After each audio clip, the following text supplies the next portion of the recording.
The gifts are all yours at JCPenney's Happy Birthday Sale. Celebrate with 30% off select Levi's for the fam. Plus, save up to 50% during our biggest home sale of the season. Oh, and this Saturday only, the first 120 customers in-store get a coupon for $10 off a $10 purchase. Shopping is back. JCPenney. Levi's offer ends 4/17. Additional offers and coupons do not apply. Home offer ends 4/9. Coupon giveaway in-store only. Exclusions apply. Valid 4/9. Must be 18 or older. See store or jcp.com for details.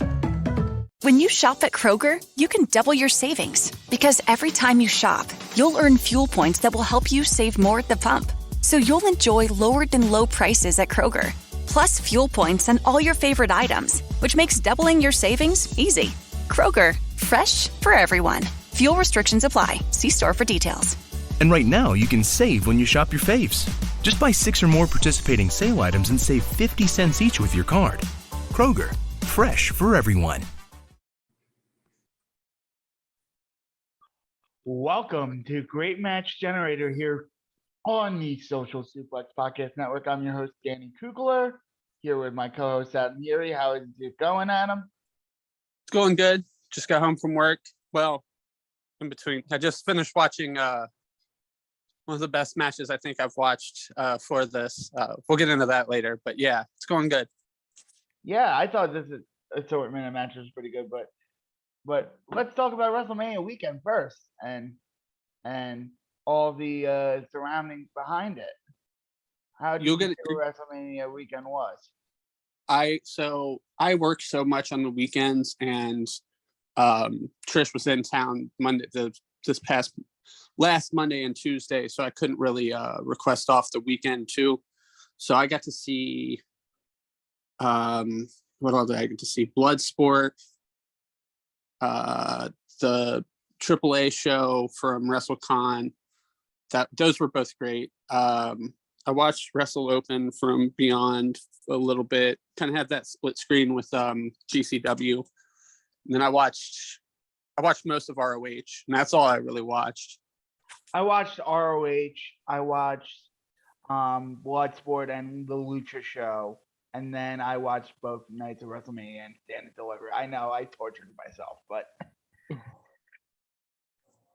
I don't remember why I didn't watch Stand and Deliver. Well, probably because it's WWE. But night 1 of WrestleMania was not bad. Night 2, that's another story. But that seems to be the consensus. It seems to be what I hear is it's varying degrees of. Depending on how you feel about WWE, you either said night 1 was good, or some people said it was just like, I don't know. It felt like some people were making it sound like WrestleMania 17 or some shit. So it wasn't WrestleMania 17, but it had 2 very great matches, 2 in my top 10 for match of the year so far. But nothing like entirely blow away. Those matches are entirely replaceable on my match of the year chart. Yeah. But what was your match of the weekend? I mean, I'm sure I'd know. Briscoe's FTR. Come on now. Come on. That's number 2 on my match. FTR might have had a better match last night too. That's at number 6 on my match of the year poll right now. My top 4 for WrestleMania Weekend is Briscoe's FTR, Moxley Biff, Becky Bianca, and the Speedball Bandito match from the March Hitchcock show. I still need to get around to that one. Look at this. Everyone says their PWG match is better, but I don't think I've seen the PWG either. I think Highspot's just put it on their network, but okay. There's been a lot of great wrestling. And then like Friday night, have you heard the reviews for Yuta versus Mox? No, is it phenomenal? I had people there telling me it's on the same level as FTR versus the Bucks. Ooh, I can't wait now. I also saw a picture. I don't want to spoil anything for anyone, But I saw a picture, and yeah, it's gonna be a fun one. It's gonna be a fun match. It's gonna be a fun match. Most people will probably be listening to this after the fact, so but don't spoil it for people. No.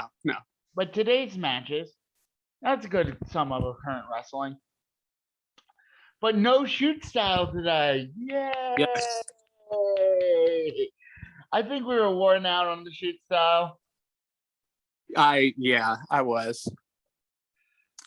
Well, on the shoot style thing though, like I kind of just had an epiphany here. I think one of the matches we'll talk about later is shoot style enough for me. Yes. You know what I mean? I know which one you're talking about, yes, but let's get into it. Rockers versus Buddy Rose and Doug Summers from AWA, Christmas night 1986 in a cage. We have Rick Rude versus Ultimate Warrior, WWF SummerSlam 1989. We have Katsuyori Shibata versus Jun Akiyama, Wrestle 1, August 4th, 2005. And Adrian Neville versus Sami Zayn from NXT Our Evolution 2014. That's December 11th. So we normally go in chronological order here. So Rockers versus Buddy Rose and Doug Summers. This was very good. I thought this was a good Southern cage match, tag match with exciting stuff. So I liked it, but I think I was a little low on it. And then I talked to one of our friends today, and he explained like the whole build up to it was they just kept bloodying up Marty and Sean. Right. So this was like a non-title match. So I think in hindsight, knowing what the story was, I'm a little higher on it now. This is basically Marty and Sean's revenge match on Buddy Rose and Doug Summers in a cage, and it felt like a revenge match, almost. And like mechanically, it's fantastic because it's Shawn Michaels, Marty Jannetty, Buddy Rose, and Doug Summers. Yeah. Like we're not the kind of reviewers that go blow by blow. We highlight certain spots. When Marty went up on the cage near the end of the match, I thought he was going to jump off. That's what I was thinking too. I think we've just watched, 35 years of cage matches where it's almost like obligatory. It's just someone has to jump off the cage now. It was refreshing not to see somebody jump off the cage. Yeah, well, so when he was on top of the cage, like they had the spot. First I thought they were going to do like a superplex, and then I thought someone was going to jump. Oh, hell no. Yeah, I was like, I don't know. I didn't know what I was expecting. They were going for a superplex, and then they just dragged each other back into the cage, and Marty flew from the top rope. That's what happened. Yeah. Very bloody match. Oh yeah, Sean bleeds a freaking gold gusher. Yeah. Another note about Sean. I had someone agree with me on this. He has this weird thing where like it's in random matches that his punches look a lot better than normal. And this is one of those ones. Yeah. And like someone explained it to me that like there was just certain guys you have to bring it with, you know what I mean? Like when we reviewed Undertaker versus him in Hell in a Cell, Undertaker's not going to let him go in there and be soft, you know what I mean? No. Undertaker's not going to let him just softball a punch. So he has to be hard. I think Buddy Rose will be the same way. Or they're like veteran wrestlers. Yeah. And they sort of Buddy Rose was very good. Yeah. I need to see more Buddy Rose.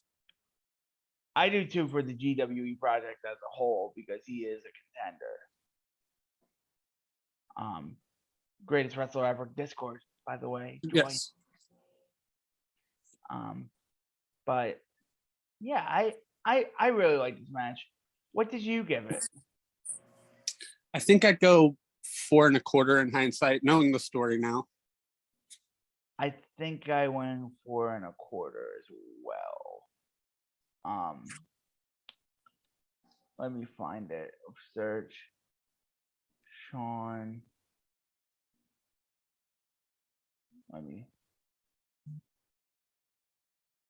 Rockers. Oh, it's under Rockers. That's why.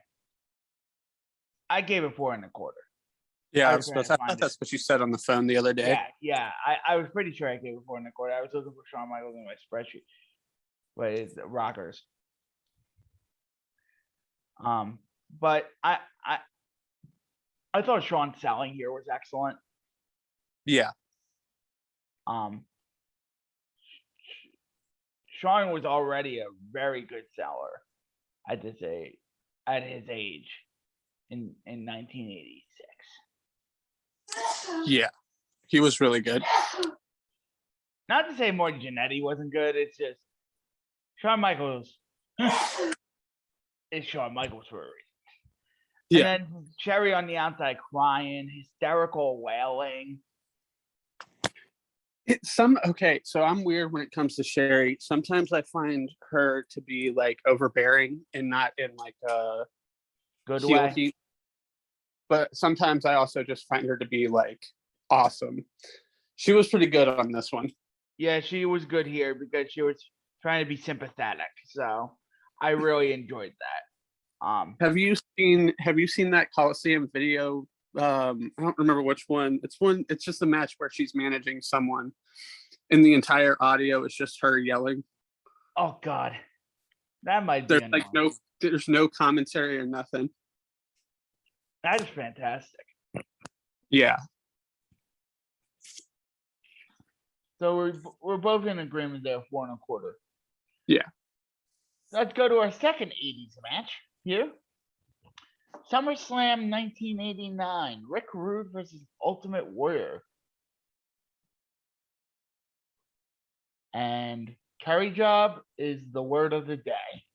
Yeah, this is an all-timer carry job. I love the first high spot of the match where like Rude chucks Warrior right outside the ring. Yeah. Warrior chucks Rude outside the ring and then military presses him. Love that spot. Before we get into the match, I turned it on and I'm trying to like kind of fast forward to the interviews a little bit because that was the one I was watching right like as we were going to record last week. So I was trying to like speed through stuff. And the first thing I hear as I get to Warrior's entrance is Ventura saying, "This guy is a lunatic." It's like, well, that aged well. Boy, it did.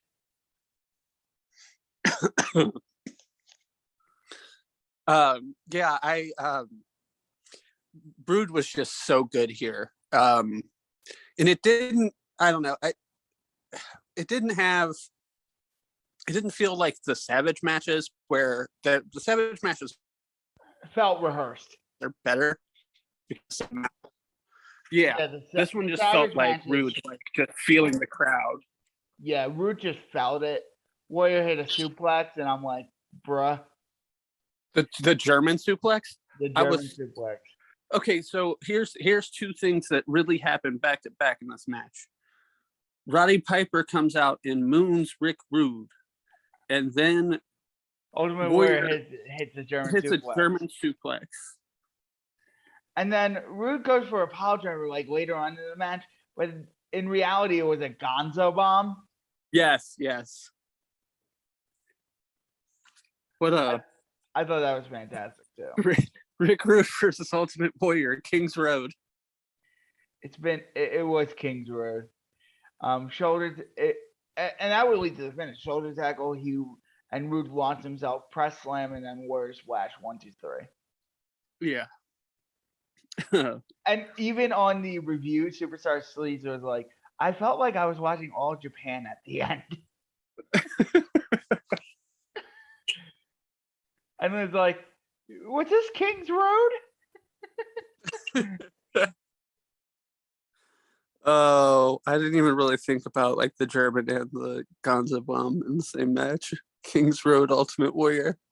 Kings Road Ultimate Warrior, indeed. I think I went 4.25 on this as well. I went 3 3/4. I very much enjoyed this match. I enjoyed the pacing and the ring placement very much of Rude. Yeah. All-time carry job. Yeah, for sure. But I feel this one was very good. Now we get to the intensely violent match of this bunch. Katsuyori Shibata versus Jun Akiyama. Yes. Wrestle 1, August 4th, 2004. Jesus Christ. There are superlatives about this match. Violent, vicious. Shibata here was great. I thought Shibata was just starting to become great in 2013. This is 2005 Shibata, and he's great. It blew my mind. Yeah, dude. So this match starts off, and basically like the first sequence or whatever you want to call it. I don't want to call it sequences. This match felt like it's not a sequence. It was basically Shibata kicked Akiyama in the face, and Akiyama got bloody and got pissed off. Yeah, and then he's just pissed off from there, and they're like just fighting in the crowd, and there's chairs being thrown and all of this shit, and then oh my god, just violent. But it's not just violence for the sake of violence. Like, there's a real story here about Shibata being this dickhead, Akiyama being the guy, this dickhead rookie that just comes out, para-wicked kick, busts Akiyama out hard way, and then Akiyama just gets really pissed. And I'm like, I'm in heaven. I get giddy talking about it because I'm like, veteran makes young boy pay. That's the type of story I like. Yeah. And like Shibata's just such a good dickhead here, and he does like the light kick to the head spot that Kenta always did too, and stuff like that, like just to be a dick. And I like the spot where he got him in the choke early on. There was just so much good shit in here. Anytime they were exchanging the bombs. Oh, the bombs, like the backdrop driver into the guillotine. Yeah. And like, I like that Shibata, you saw him like, he was taking them and fighting through all the different bombs that Akiyama was dropping on him, but he still, like, you saw it wearing on him a little bit more each time, a little bit more. And then, fundamentally, finally, Neville Zayn's the better pro wrestling match, but this is why I have this rated higher than Neville Zayn. Spoiler alert, it's because this was a knockdown, drag-on fight that I loved. Yeah, this is just extremely my shit. Like, this is, like, I love the Neville and Zayn match that we'll get into shortly, but like, this was like my type of shit. Like, I want like this type of violence. And people were giving me shit about Wrestlemania on Facebook, and people were giving me shit about like, Tony Khan, and on Facebook about like IWC, and I'm like, I even commented, it's 2022. Everybody has the internet, and this guy made like this dissertation on like, I don't even know this guy. I think I met him through like a wrestling chat room. His dissertation on why like wrestling, like the IWC is bad, and I'm like, that's actually why the IWC is good. It's because we actually review these matches. We actually look for things. We look for the intricacies of different things because we've been watching this for a long time. Just because we didn't do it doesn't mean we can't critique it. Yeah, that's dumb. That would be like saying if you don't make music, you can't say a song's good. Right. We all know what a good song is. So people, and we all have different tastes. That's the important part. You might not like the bands I like, vice versa. You know what I mean? I like Tony Khan branded Japanese. And the post I posted on Facebook is the inability of WWE star making, and people totally missed the point and wanted to get into WWE Defense Squad, and it's like it's the worst thing on the internet. Any corner of the internet. I won't even talk wrestling on Facebook. It's not fun. And then I'm like here trying to like express myself because I don't have Twitter. I do have Twitter, but I don't use it as much anymore for like the thoughts thing, and I get bitten in the ass for it because these people comment like, "No, you should feel this way." No, I don't feel this way because of XYZ, you know. But going back to the Shibata Akiyama match, it was just my style. The Shibata fighting spirit at the end. Yes. Akiyama hits the exploder and locks in the crippler crossface. And then Shibata uses the fighting spirit at the end, barrage of knees before succumbing to head drop wrist clutch exploder. This was bliss. Yeah, those exploders were great. They call me the innovator of it for a reason. Yeah, I feel like it's been a while since I've watched a Akiyama singles match. So, it wasn't like anything he was doing at Noah either. Yeah, totally different environment, you know, and it worked. Where'd you have this? I went 5. You went 5. I'm a wimp. I went 4 3/4. Oh. Yeah, I went full 5 on it. I wanted to. Don't get me wrong. I wanted to so badly. But I was just not feeling it to go 5. There was one point where you talked about the crossface. I thought the crossface, like, it felt like it was about to go too long just when they broke it. So, I mean, that would be the one thing I'd hold against it, but that's so minor. 5 stars is also a feeling. Yeah. And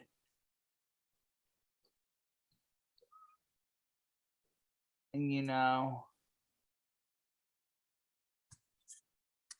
it's I don't know. I mean, I probably should rewatch it, but I think I'm secure with a full 5. Yeah. But no qualms. Right.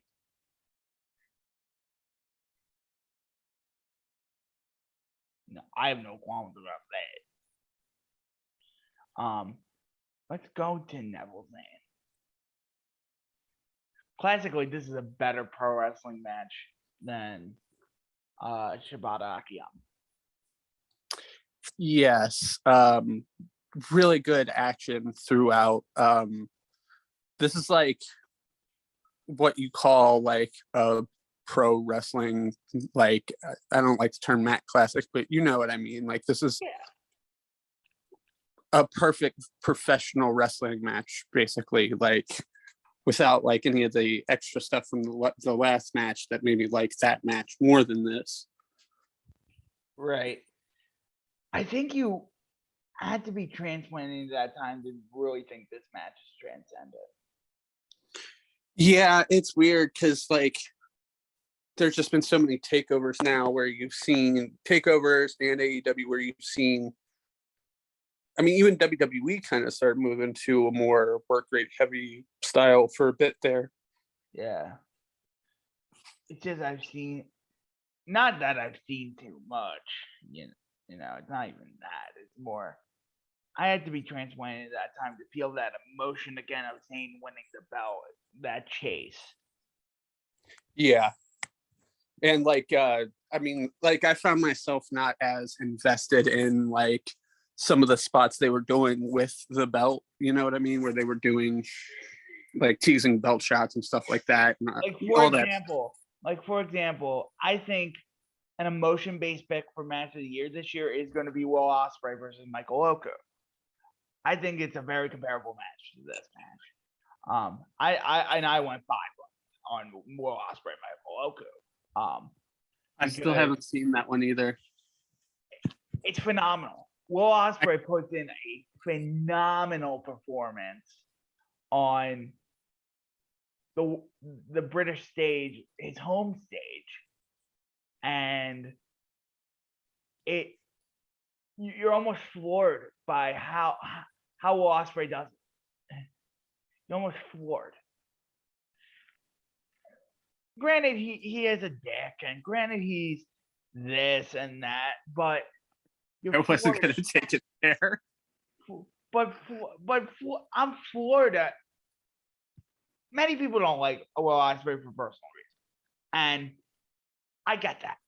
Did you see him and Sabre in the New Japan Cup? No, I haven't seen any New Japan this year. Okay, so I watched that match when Trish was here, and all I could think just watching it was like, Will's not even the best wrestler in this match. And I think Will's very good, a great professional wrestler, but I was just like, God, Sabre is so good. This Oku match will make you think otherwise, because this is the heel performance that you've been waiting for from Ospreay. All right, I'll try to check that out tomorrow or something. The Referee on Demand service has a 2-week free trial, all right. So you can watch it for free if you sign up and do the 2-week trial. I really love that match. It's my number one right now. Okay. It will be jockeying for a position with Briscoe's FTR all year. Just enough. Those two matches are at another level compared to my 3 through 10. Even like CM Punk MJF, as much as I love that match. Like as farther away you get from the emotions of CM Punk MJF, you feel it a little less. Are we talking? We're talking about the dog collar, right? Dog collar, yeah. Yeah. It's still a phenomenal match.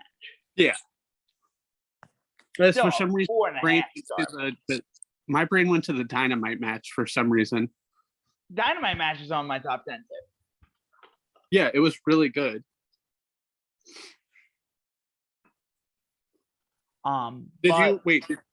Did you watch last night? Yeah, I did. Okay. It's currently number 6 on my list. Okay.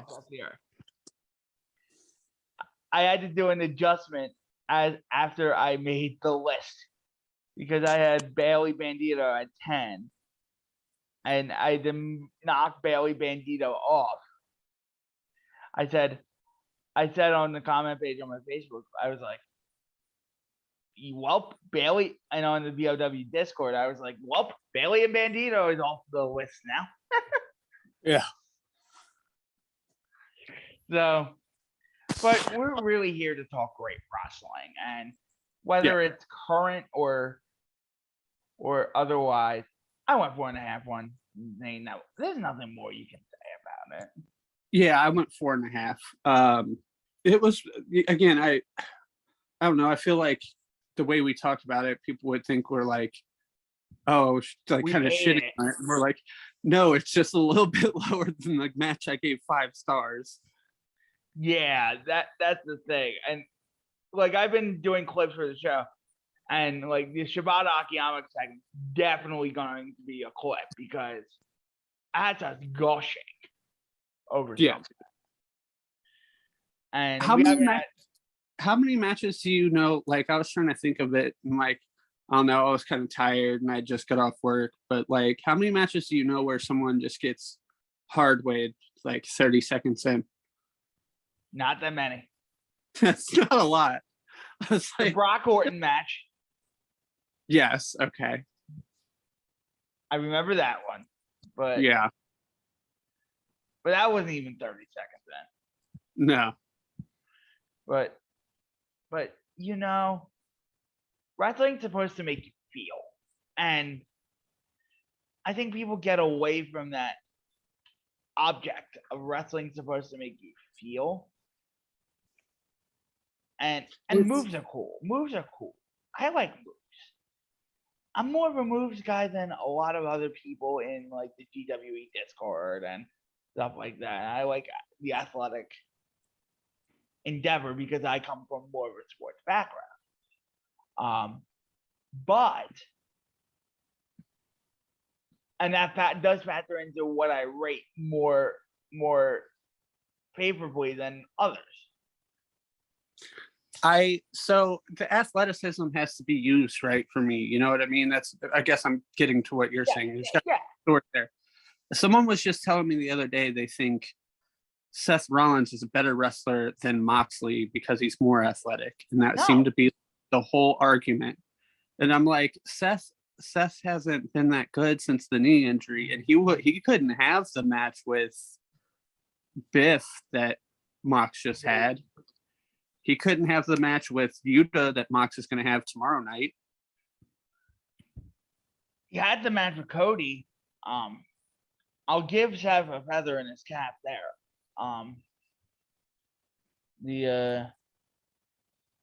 What did you give that? 4.25. 4.25. I've heard that sounds about right. If I'm honest, I would hate watching it at first. If I'm honest, because I felt like Cody was not abandoning the mission. You know what I mean? I don't want to talk about Cody and all of that. If you want coverage on Cody, go to One Nation Radio. One Nation Radio has the perfect coverage for Cody. And my audio with Rich Lata. Yes, that too. Yeah. For Cody. And like, but God, it was a good match. Yeah. I haven't watched it. I'm not going to watch it, but I can see it being a pretty good match. I mean, if people are overblowing it already, yeah, because it's fucking Cody and it's fucking it's not, yeah, and it's the WWE where a 4-star match is a 5-star match. You know what I mean? Yeah. Walter might have had Gunter at the Stand Deliver match. At Stand Deliver, might have had the worst match of the Stand Deliver. Who was he wrestling? LA Knight. And it wasn't entirely LA Knight's fault. What happened? Walter lost his edge. Yeah, I saw it out of him. I saw what kind of shape he's in now, and I'm like, that's not as intimidating now. And now they put him up to the main roster? God. It means he'll be in AEW in a year. I'm more excited about Akiyama and Bartel being in AEW because that team is so goddamn good. Yeah. Because the way I look at Walter right now, he's older too. Akiyama and Bartel are awesome. I can see them have matches with the Bucks, Red Dragon. Yeah. Well, Walter in New Japan's probably more exciting than AEW for me too. Yeah. But it's sort of how it is nowadays. We've turned this into a sort of casual like wrestling show where we happen to talk about the review, but it's okay. It was WrestleMania week, so yeah, we don't normally do this much. No, but there's just been a lot of great matches to talk about over the past week. Over the past few weeks. Yeah. We get great matches on a weekly basis now between New Japan, the Indies, AEW, Stardom, TJPW. Yeah, it's so hard to catch up, and that's why I'm like trying to keep my head in this lane. But next episode, Akira Taue versus Toshiaki Kawada, 4/8/95, All Japan Pro Wrestling. Speaking of Jon Moxley, The Shield, and Seth Rollins, The Shield, and Roman Reigns. Speaking of a clusterfuck, Roman Brock sucked. Just saying. Oh yeah, I could imagine. Versus Ryback, Daniel Bryan, and Kane from TLC. Katsuyori Shibata versus Tomoaki Hanma from the G1 in 2014. And then Jim Breaks versus John Cortez. Some joint promotions action from Britain. World of Sports. I'm excited for that. I don't think I've seen the Shield match since it happened.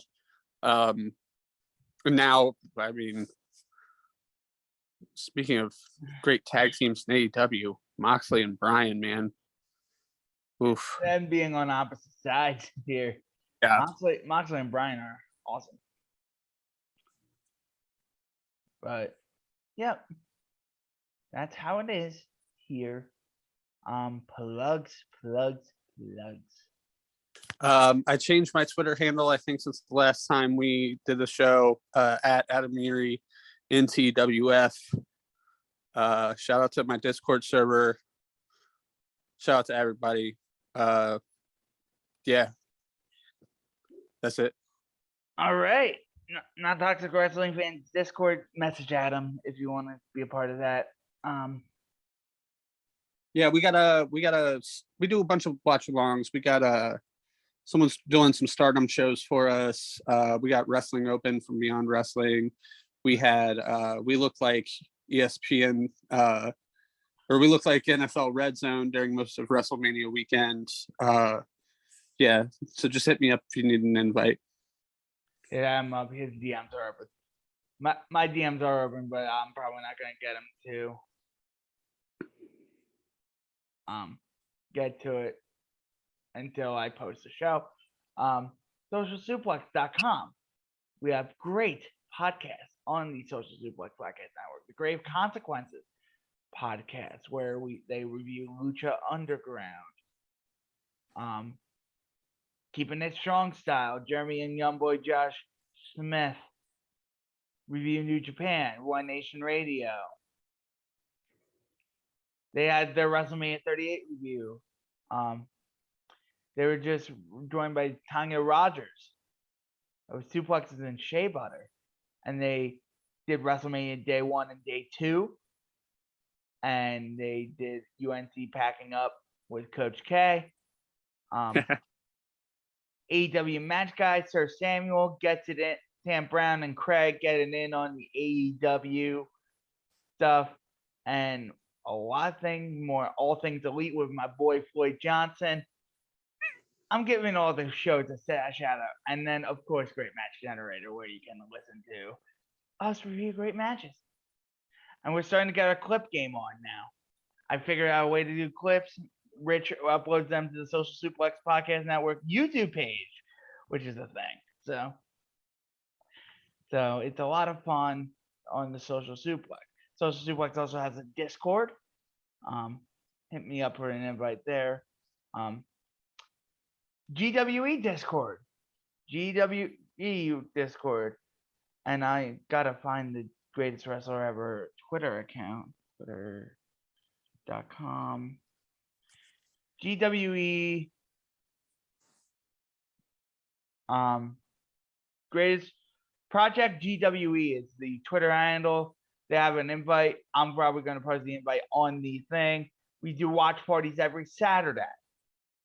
The project is going to conclude for 2026, and I think our watch party this Saturday, if I do it correctly.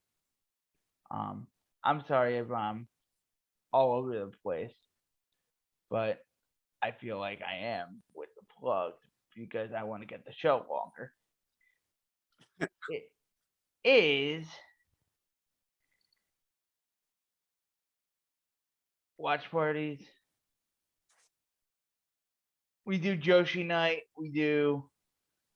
It didn't say where the calendar. Let me see if I can pull it up. On the phone. On the phone, it's easier. Like events. Discord. GWE.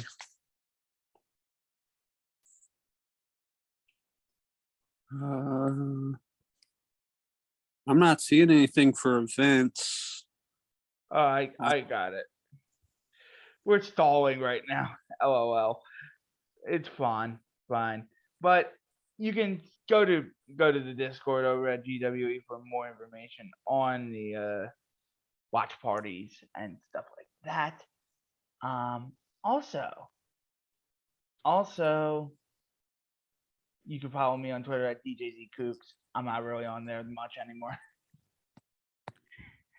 And follow me on Instagram. I have a new Instagram. DKuchler, DKUCHLER 31096. That's my birthday. So you can follow my shenanigans on Instagram. So that will do it. Adam, do you have anything else? No, that should be good. So for Adam Yeri, I am Danny Kuchler. And until next time, that was Great Match Generator. Peace. At Kroger, fresh groceries are our thing, so we check your delivery order for freshness at every step from farm to store and pick and pack every veggie in your free pickup order with care, because we treat your food the way we'd want ours to be treated. We're fresh every day, so shop anyway. Kroger, fresh for everyone. Free pickup on orders of $35 or more. Restrictions may apply. And right now, you can save when you shop your faves. Just buy 6 or more participating sale items and save 50 cents each with your card. Kroger, fresh for everyone.